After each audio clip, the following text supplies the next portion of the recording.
Con todos sus embelesos sobre Granada, la realidad es que apenas conoce algo de sus verdaderos encantos. He tomado posesión de una habitación muy confortable en esos apartamentos. Los limoneros están llenos de azahar y perfuman el aire. Estar en el corazón de este gran palacio deshabitado te da una grata impresión de tranquilidad y sosiego, difícil de descubrir.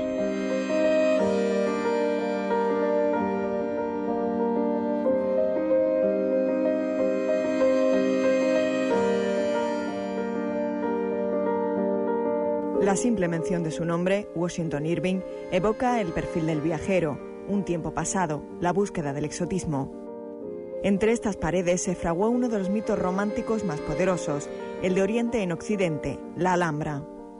Aquí vivió Irving, el escritor estadounidense polifacético y hedonista, durante su segundo viaje a Granada, y aquí también soñó sus cuentos.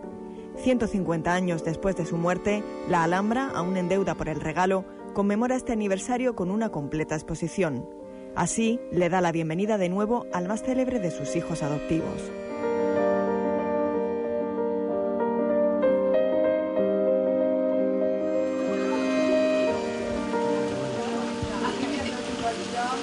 La vida misma.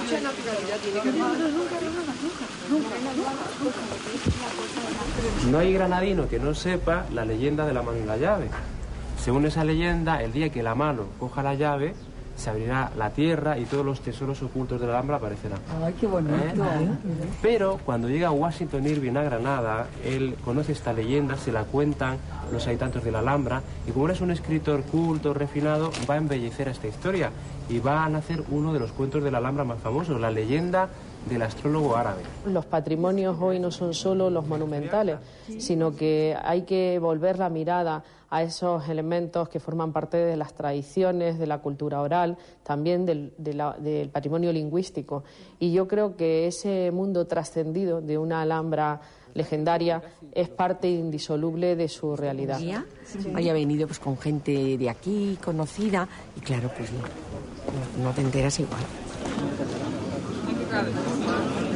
El turista que viene a Granada viene buscando un poco de ese romanticismo, de ese orientalismo, y viene buscando el harem, las historias sobre las concubinas, las decapitaciones, las traiciones, las intrigas. Entonces el turista que viene aquí pregunta por eso, y yo creo que en parte se debe precisamente a la lectura previa de los cuentos de la Alhambra y a ese aroma romántico que le imprime Irving a la Alhambra.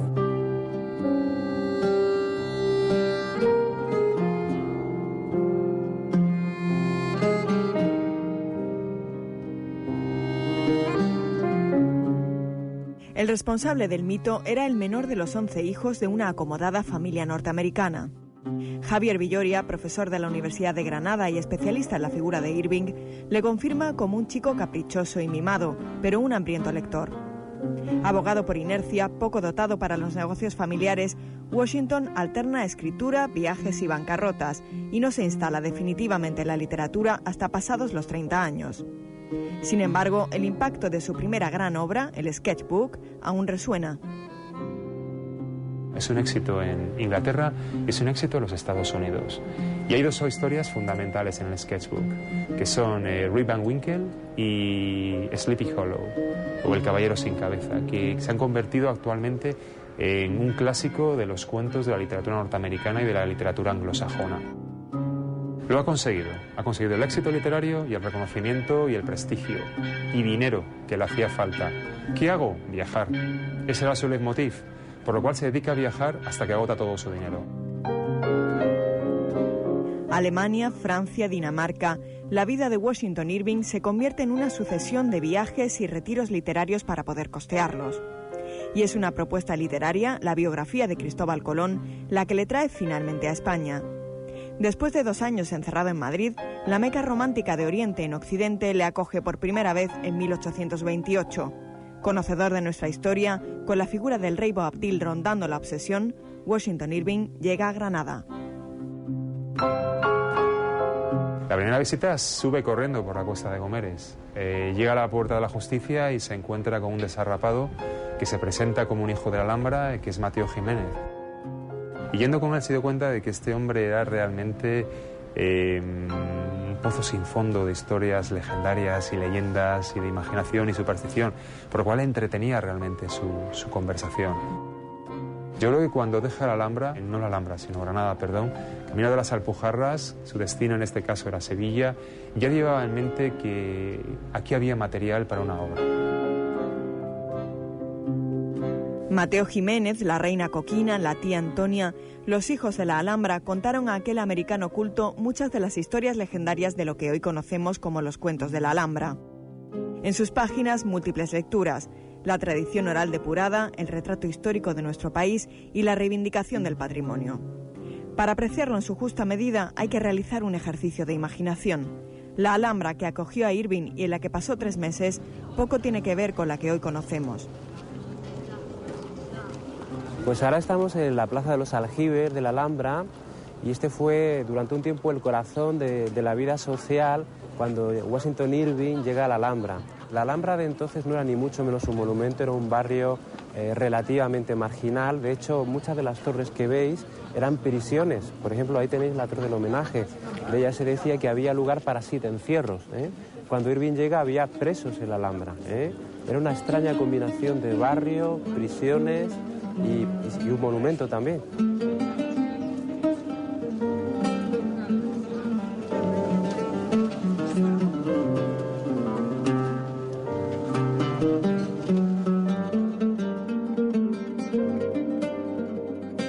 Disfrutó de la ópera, disfrutó del teatro, disfrutaba de la buena mesa, disfrutaba de la buena compañía, disfrutaba de una conversación. Él disfrutó como nadie o como muy poquita gente lo hizo de la Alhambra. Él narra que, dependiendo del día, optaba por desayunar en el Patio de los Leones o en el Salón de Embajadores. También se asomaba al peinador de la reina con un catalejo y podía escudriñar, como si fuera un cotilla de la época, las conversaciones en las que estaban pues algunos paisanos granadinos. Y todo eso lo relata y lo cuenta con un enorme cariño, ¿no? Y con quien está poseído del espíritu del lugar.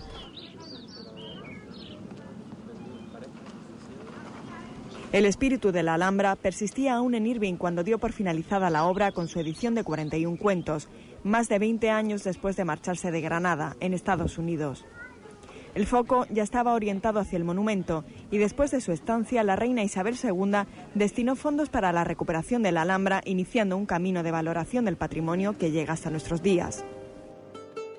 Washington Irving deja Granada en 1829 y regresa a España como embajador de su país en 1842, pero nunca vuelve a Granada, ni tampoco a la Alhambra. Hasta hoy, 150 años después de su muerte, cuando el monumento que tanto le debe, le devuelve a través de esta exposición el lugar que le corresponde a este rey de la Alhambra. En España Irving no es un hombre olvidado. Yo creo que simplemente ha dormido el sueño de los justos. Y lo que suele suceder con muchas obras es que la obra sobrepasa al autor. Y en cierta manera yo creo que eso es lo que le ha pasado a Irving, que la sombra de la Alhambra es alargada, la sombra de la Alhambra como monumento y palacio, y la sombra de su obra. Mateo Jiménez, el historiador, sigue siendo mi ayuda de cámara, mensajero y guía ocasional, y compañero en mis excursiones, y en verdad me ha llevado a varios lugares encantadores que yo no hubiera sido capaz de descubrir de otra manera. Me siento junto a la ventana hasta bastante tarde por la noche, disfrutando de la luz de la luna y escuchando el murmullo de las fuentes y el canto del ruiseñor. Y me he paseado arriba y abajo por la galería de Chateaubriand hasta muy tarde.